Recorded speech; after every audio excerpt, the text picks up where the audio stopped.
শ্রীরাম, জয় জয় শ্রীরাম।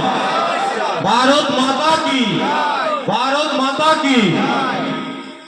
বন্ধুগণ, এই মঞ্চে বাগানায় আর সন্ধ্যাকালীন পথসভায় এই মঞ্চে উপস্থিত আছেন ৪ নং মণ্ডলের মণ্ডল সভাপতি প্রসেনজিৎ বিশ্বাস এবং উপস্থিত আছেন এই মণ্ডলের 2 জিএস ভাই সুজন এবং আমাদের প্রদীপদা, যাকে আমরা কনকদা বলে চিনি।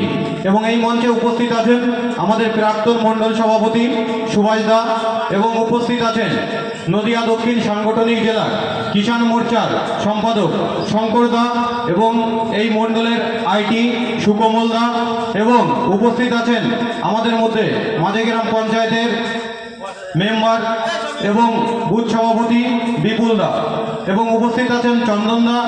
সকলকে এবং আমার মাইকের আওয়াজ যতদূর পর্যন্ত পৌঁছাচ্ছে যারা ঘরে বসে শুনতে পাচ্ছেন এবং পথ চলতি মানুষ এবং সেই সকল নেতাদের, বিরোধী নেতাদের, তৃণমূল সিপিএমের সকলকে আন্তরিক প্রীতি শুভেচ্ছা ও গৈরিক অভিনন্দন জানিয়ে আমি একটা কথা এখানে বলতে চাই। বন্ধুগণ, আগামী 13ই মে আসন্ন লোকসভা নির্বাচন, আপনার গণতন্ত্র প্রতিষ্ঠার দিন। আপনার নিজের ভোট কেন্দ্রে গিয়ে নিজের ভোট নিজে প্রদান করুন এবং ভারতীয় জনতা পার্টির মনোনীত প্রার্থী শ্রী জগন্নাথ সরকার মহাশয়কে পদ্মফুল চিহ্নে ভোট দিয়ে বিপুল ভোটে জয়যুক্ত করুন। বন্ধুগণ, আপনারা ভাবতে পারেন যে মঞ্চে উঠে কেন জগন্নাথ সরকারকে ভোটটা দেওয়ার কথা বলল। এর পিছনে অনেক কারণ আছে। বন্ধুগণ, আপনারা ইতিমধ্যে দেখেছেন এই পশ্চিমবাংলা সরকার কত দুর্নীতি এবং চুরি, চাকরি চুরির মাধ্যমে বর্তমানে 26,000 যে শিক্ষক প্যানেল বাতিল হয়েছে, সেই প্যানেলের মধ্যে 19,000 অবৈধ এবং 6,000 বৈধ। এই 6,000 বৈধ, যারা বৈধ চাকরি পড়াশোনা করে বৈধ তারা চাকরি পেয়েছে এবং যে 19,000কে চাকরি বিক্রি করেছে এই তৃণমূল সরকার, সেখানে দাঁড়িয়ে বন্ধুরা আপনারা পর্যন্ত আপনাদের ঘরের ছেলে মেয়েকে কোথায় পাঠাবেন শিক্ষাদান করতে? আপনার ছেলে মেয়ের প্রথম শিক্ষাগুরু হলো বাবা মা, তারপরে শিক্ষাগুরু হলো শিক্ষক। সেই শিক্ষকই যদি চোর হয়, সে যদি চুরি করে চাকরিটা নেয়, সে যদি নিজের নাম, বাবার নাম কিছু লিখতে না পারে, কিছু না করতে পারে, তাহলে আপনার ছেলে মেয়েকে কি পড়াবে? আপনার ছেলে মেয়ের শিক্ষাটা কোথায় যাবে? আপনার ছেলে মেয়ের উজ্জ্বল ভবিষ্যৎটা কোথায় যাবে? তাহলে আপনার ছেলে মেয়ের উজ্জ্বল ভবিষ্যৎ নষ্ট।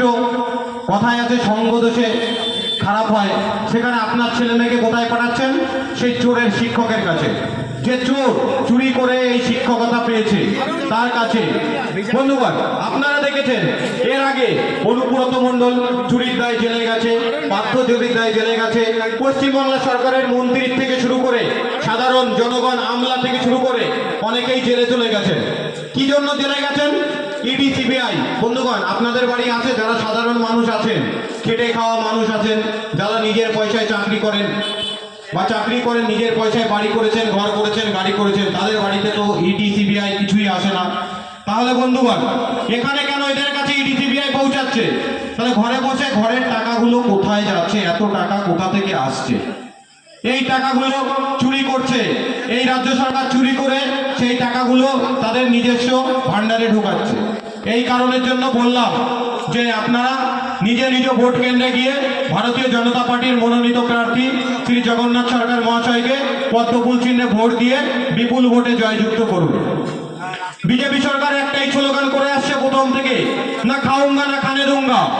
পশ্চিমবাংলায় সেই একই জিনিস চলছে যে পশ্চিমবাংলায় না খাবো না খেতে দেবো কাউকে, যারা খাবে তাদেরকে ঐতিহার জেলের ভাত খাওয়াবো। এটা নরেন্দ্র মোদীর অঙ্গীকার, আর এটা আমাদের পশ্চিমবাংলার সমস্ত ভারতীয় জনতা পার্টির কর্মীদের অঙ্গীকার, না খাউঙ্গা না খানে দুঙ্গা। আপনারা কি বলেন? সবারই তো একই স্বপ্ন। আপনারা কি করছেন?